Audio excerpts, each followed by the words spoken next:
hapa tuimbe kidogo.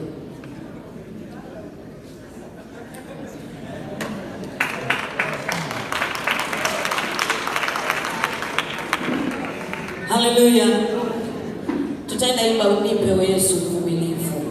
Nipe uvumilivu. Nipe uvumilivu.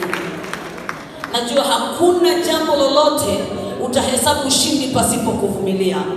Maana mtu aliyeshinda maana yake ameshindana na ameshindana na adui yake mwenye nguvu. Kwa hiyo unahitaji uvumilivu ili kushinda.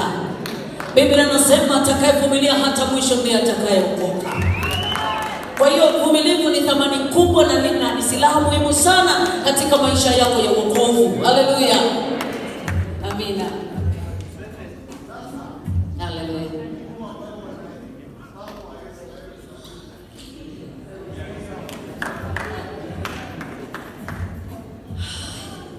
Kwani ndio kama Yesu?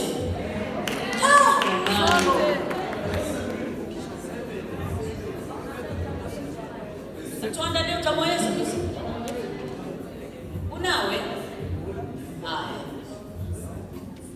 Basi tutaimba utamu wa Yesu alafu tukakisha tukae. Zote mbili. Haya, asante. Asanteni sana.